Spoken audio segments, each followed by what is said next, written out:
ایک بھائی نے کہا کہ آج کل یہ پوسٹ بہت زیادہ وائرل ہو رہی ہے کہ جو اس میں لکھا ہے کہ جو رمضان کے مہینے کی سب سے پہلے مبارکباد دے اس پر جنت واجب ہو جاتی ہے۔ تو یہ بالکل اس طرح کا جھوٹ ہے، اور اگر نبی کریم صلی اللہ علیہ وسلم کی طرف منسوب کر کے بیان کیا تو ایسے شخص کے جہنمی ہونے میں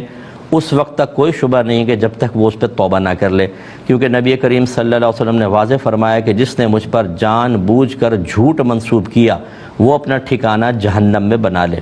یعنی اس کا ٹھکانہ جہنم ہے۔ تو یہ جھوٹی حدیثیں گھڑ کر اس طرح بھیجنا اور اس پہ خوش ہونا کہ میں نے بھیجی تھی، اتنے لاکھوں لوگوں نے اس کو آگے کر دیا، یہ خوش ہونے کا وقت نہیں ہے، یہ مقام فکر ہے، یہ خوف کا وقت ہے، ڈر جانے کا وقت ہے، اس لیے کہ آپ کے جھوٹ اور آپ کے گناہ کو لاکھوں لوگوں نے دیکھ لیا اور لاکھوں لوگوں تک پہنچا، جہاں جہاں پہنچے گا آپ کے لیے گناہ جاریہ۔ اتنا بڑا گناہ، ایک سنتا تو کم گناہ تھا، دو کے پاس پہنچا زیادہ گناہ، تین کے پاس زیادہ گناہ، لاکھوں کے پاس پہنچا۔ اب میدان محشر میں اس گناہ کو جو آپ نے پھیلایا اور عام کیا، اس کا وبال بھی اتنا ہی بڑا۔ تو اس پہ خوش ہونا چاہیے کہ آپ کو کوڑے پڑیں، آپ کے تھپڑ پڑیں، آپ کو بے عزت کیا جائے، آپ کو ذلیل کیا جائے اور آپ خوش ہو رہے ہوں، تو دیکھنے والے کیا لفظ آپ کے لیے کہیں گے وہ آپ خود سوچ لیجئے۔ میں یہاں پہ اس کی جرات نہیں کر سکتا، لیکن بہرحال خلاصہ کلام یہ ہے کہ جو ہمارے ینگسٹرز ہمیں سن رہے ہوں، نہیں سن رہے تو ان تک آپ پہنچا دیجئے جو ہمیں سن رہے ہیں کہ خدا را ایسی حرکتیں نہ کریں،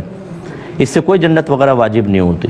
اور دوسری صورتحال یہ ہے کہ قرآن میں ساری تعلیمات موجود ہے، جنت کا راستہ بتایا گیا، حدیث میں موجود ہے، اکابرین کی کتابوں میں موجود ہے، ہم علماء بھی بیان کرتے ہیں، لیکن ہمارا مسلمان ان چیزوں کو اختیار نہیں کرنا چاہتا، کیونکہ یہ روٹ بہت لمبا ہے،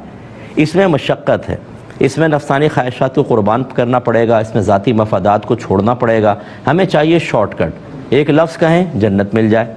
ایک مبارکباد دیں جنت مل جائے، اتنی آسان ہو گئی ہے جنت۔ دنیا حاصل کرنے کے لیے آپ صبح سے گھر سے نکلتے ہیں، شام کو گھر میں آتے ہیں، دھوپ میں کام کرتے ہیں، بعض اوقات آپ گالی تک سنتے ہیں، برا بھلا سنتے ہیں، اپنی عزت نفس کو مجروح کرتے ہیں، لیکن بہرحال